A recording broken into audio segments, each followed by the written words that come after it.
Hey guys, tonight we're going to be upgrading the heat detector in my bathroom. So when I first installed this system about 2 years ago, I didn't have encapsulated devices on hand, so I figured it was going to be okay to install non-encapsulated.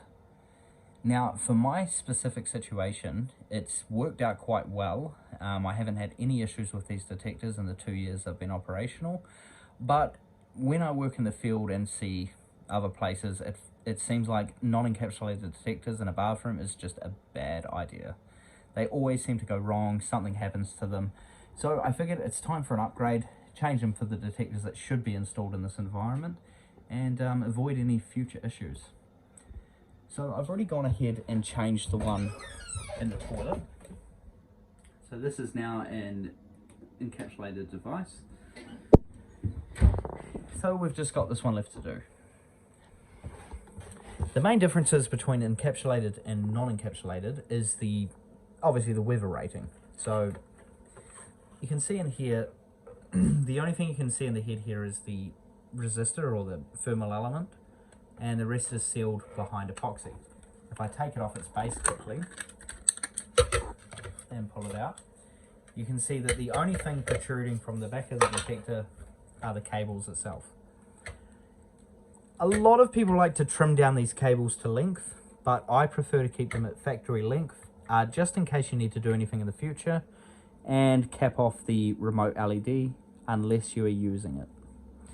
I've seen jobs where the white cables, the remote LED cables, have been trimmed right down to the bottom, and then a pool of water settles in the bottom of the detector and causes a ground fault. It's just boggles my mind. So you keep these at full length and you crimp them onto the cables. So the first problem we have with encapsulated detectors is addressing them, because obviously with all non-sealed equipment, you've got rotary switches on the outside, which is how you address the device. With encapsulated, we have to approach things a bit differently, and that is with an external programmer. So if we come up here, we will see an example of the external programmer. This is a CP500 programmer. There may be different model numbers for this device depending on which manufacturer you get it from, but Petronic at least sells it under the CP500 name. Okay, so we want to address this device. Our first thing to do is to clip our external COM port alligator clips onto the device. So sorry for the camera angles, but I'll just get the negatives onto the negatives and the positive onto the positive. There we go. Okay, now we can power up the device and we can try read the address, but what will it end up with? Oh, it looks like this one's already been addressed. That's because I've tried to take a previous take in this video. But for example, if we address it as 0, write to the device, and then read it again, you see we end up with address 0. So anyway, I want to write address 8 to this device. So we type in 8 and write.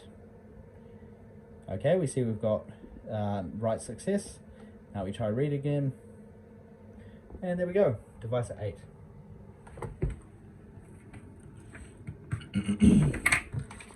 Right, so now comes the actual upgrade.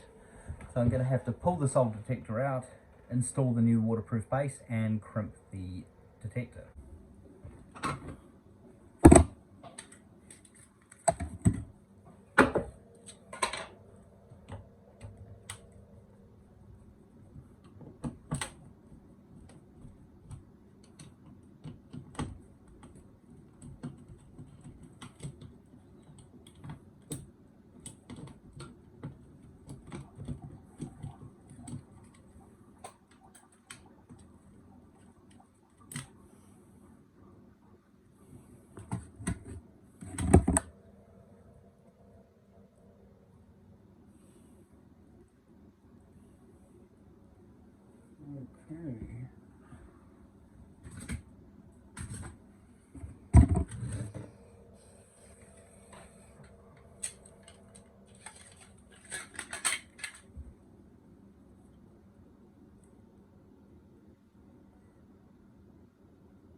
Okay, that's all the terminals in.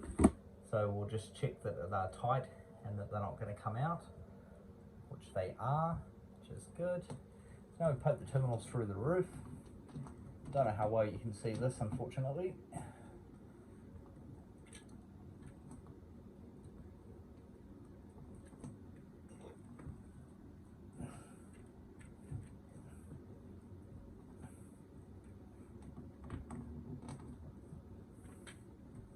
Unfortunately, it looks like we're going through a piece of timber, so we may need to go one at a time.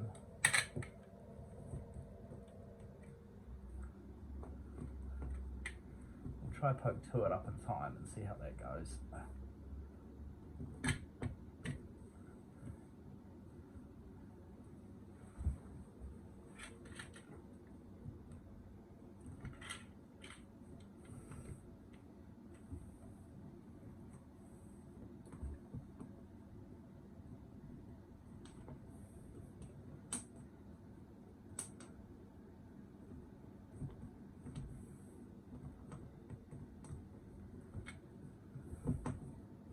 Okay, there's our main ones through.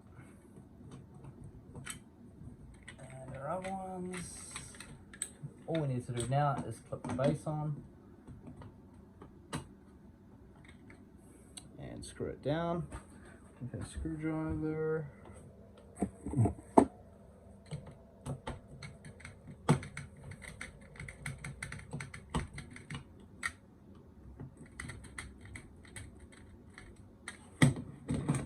And clip it in. Now it's clipped in, we just need to address the device. So we'll start up our label maker. Should already have the correct address on it because I've typed it in. There we go, device 8, zone 5. Print the label. Cut it to size, and we're good to go. We'll stick the label on.